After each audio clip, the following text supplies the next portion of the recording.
Selamat siang. Pada pembelajaran hari ini, yang akan kita bahas adalah tema tentang teks tajuk rencana atau yang sering disebut dengan teks editorial.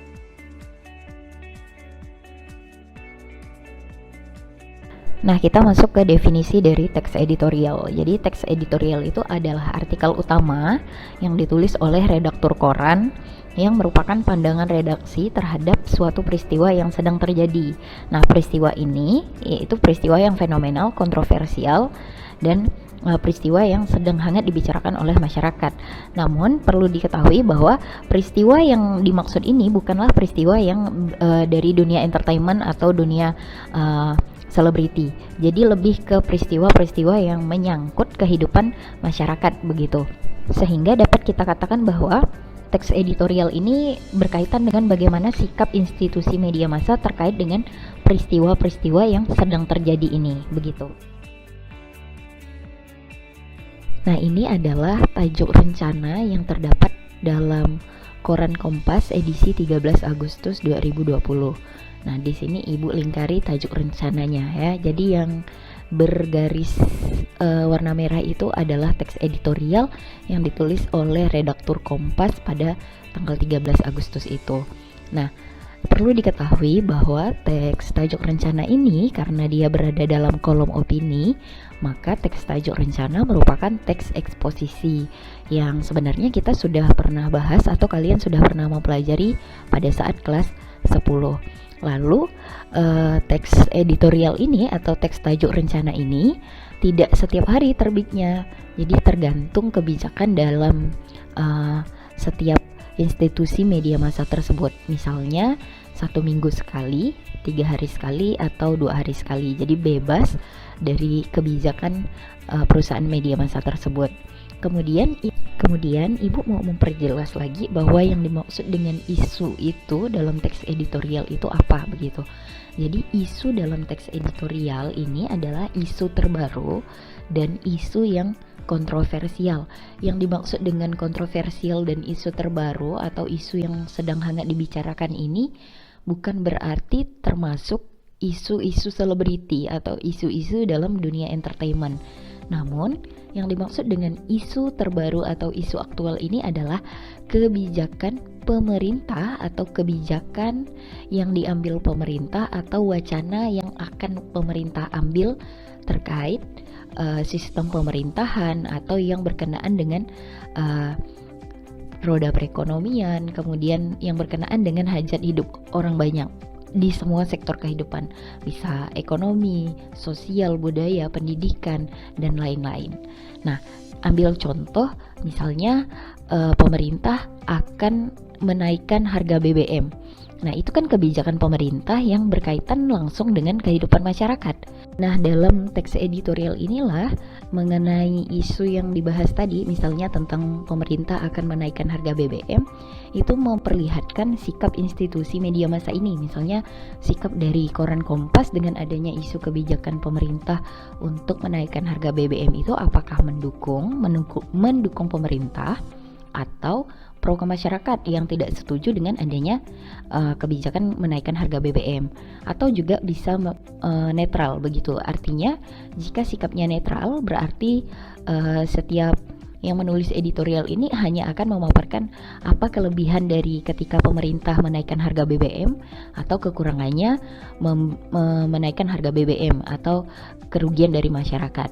Lalu mereka juga akan memberikan semacam solusi begitu dalam teks editorial ini, apa sebenarnya yang harus dilakukan oleh pemerintah ketika menaikkan harga BBM agar tidak berdampak buruk bagi masyarakat. Nah, jadi intinya dalam teks editorial itu selalu membahas kebijakan-kebijakan yang akan dilakukan oleh pemerintah terkait hajat hidup orang banyak. Nah, walaupun teks editorial ini merupakan teks opini atau opini itu adalah pendapat, namun si redaktur yang menulis di dalam editorial tersebut selalu melakukan pengkajian lebih dalam atau mencari data-data yang valid ketika mereka menyampaikan argumentasinya, sehingga apa yang dituliskan dalam teks editorial ini tidak lagi menjadi sebuah isu begitu. Karena ada data yang disampaikan dan data itu bersumber dengan sumber yang valid, maka masyarakat akan memiliki pandangan, oh iya, mengapa isu ini nih sebenarnya harus terjadi atau kebijakan ini harus terjadi. Lalu atau agar masyarakat memiliki pandangan bahwa ketika mereka menolak, mengapa begitu, ada alasan yang valid dan benar-benar dapat dipertanggungjawabkan. Sehingga redaktur yang menulis editorial ini sudah melakukan pengkajian fakta dan data terkait isu yang akan mereka tuliskan dalam teks editorial yang akan diterbitkan oleh surat kabar yang mereka pimpin, begitu.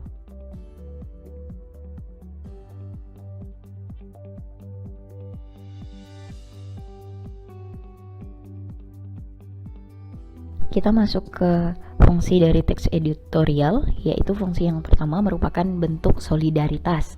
Nah, bentuk solidaritas ini maksudnya adalah menunjukkan solidaritas kepada masyarakat. Ambil contoh terkait kasus baru-baru ini, yaitu tentang RUU Cipta Kerja yang di dalamnya terdapat beberapa pasal bermasalah yang secara tidak langsung dalam pasal tersebut merugikan si pekerja begitu. Nah, sehingga adanya editorial ini merupakan fungsi untuk menyuarakan aspirasi masyarakat yang merasa bahwa pasal-pasal yang terdapat dalam RUU Cipta Kerja itu bermasalah dan merugikan kaum masyarakat, sehingga tidak layak untuk disahkan atau harus dikaji kembali. Nah, dari opini yang disampaikan dalam teks editorial itu, opini yang ditulis oleh redaktur inilah, ketika mereka menolak terkait adanya pengesahan RUU Cipta Kerja karena di dalamnya terdapat beberapa pasal yang bermasalah, sehingga itu merupakan bentuk solidaritas yang disampaikan atau ditunjukkan oleh institusi media massa ini. Lalu fungsi yang kedua yaitu memperjelas suatu isu. Nah, yang dimaksud dengan memperjelas suatu isu di sini adalah menjelaskan kepada masyarakat mengenai peristiwa tertentu agar berita tersebut tidak sekadar menjadi isu, tetapi menjadi laporan peristiwa yang mempunyai bukti dan data yang akurat. Ambil contoh, masyarakat masih bingung terkait dengan adanya isu-isu yang atau kebijakan yang akan diambil oleh pemerintah. Misalkan ada isu yang menyatakan bahwa pekerja yang terdaftar di BPJS Ketenagakerjaan akan diberikan BLT atau bantuan langsung tunai sebesar Rp600.000 per bulan untuk mengurangi resesi ekonomi yang kita hadapi selama pandemi ini.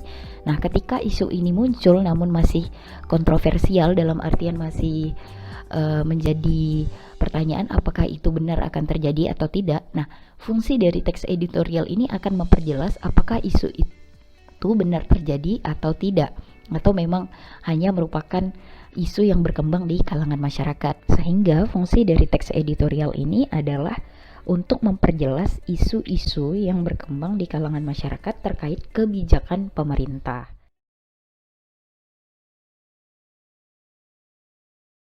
Sekian tentang penjelasan teks editorial hari ini. Selamat siang.